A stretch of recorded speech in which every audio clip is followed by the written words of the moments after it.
In Crayon County, there's a ramen shop that, for 40 years, has only made one thing: shoyu ramen. When Hiroshi, who had eaten there before, heard that the owner was closing down, his reaction said it all. You could tell just how delicious that bowl of soy sauce ramen must have been. Today, we're going to try recreating it. The first step is making the broth. Fresh chicken bones go into a pot with water to cover, along with 3 slices of ginger. Bring it to a boil, then lower the heat. While the broth simmers, we prepare the chashu. A fresh slab of pork belly is rolled up tightly and tied securely with kitchen string. After about half an hour, add a whole head of garlic, half an onion, 2 sections of green onion, and a bit of ginger into the chicken broth. Then drop in the tied pork belly. Cover and let it gently simmer so it stays at a soft rolling boil. Next, we make the soy sauce base. In a small pot, add kombu and a generous amount of soy sauce. Enough for seasoning the toppings later as well. Add sake, mirin, ginger, green onion, and garlic. Bring it to a boil and set aside. After simmering for an hour and a half, the chashu is tender enough to pierce with chopsticks. Remove it, and let the broth continue cooking for another hour and a half. Sear the pork belly in a pan until golden brown, then place it in a storage bag, pour in the prepared soy sauce, and submerge the bag in water to push out excess air. For the ramen egg, boil eggs for 6 minutes and 30 seconds, then immediately cool in ice water. Peel and marinate them in the soy sauce. Blanched bamboo shoots also go into the soy sauce marinade.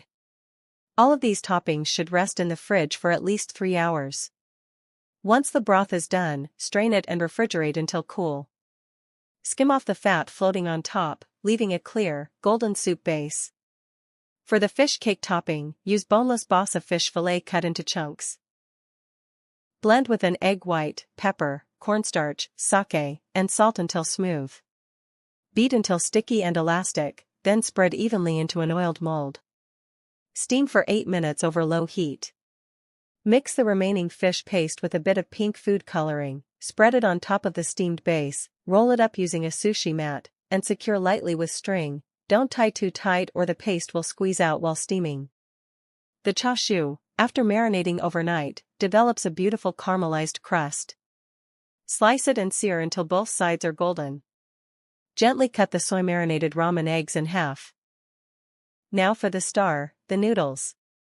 Dissolve kansui, alkaline water, and salt into warm water, whisk with 1 egg, and add to 500 grams of bread flour. Gradually mix in 120 milliliters of ice water in 3 additions, then knead into a very firm dough. Let it rest before dividing into 4 pieces. Flatten with a rolling pin, then use a pasta machine to repeatedly roll and thin it, eventually cutting into distinct strands of noodles. Cook the noodles in a large pot of boiling water, stirring gently to separate. In a bowl, add 1 spoon of soy sauce base and 2 spoons of chicken broth.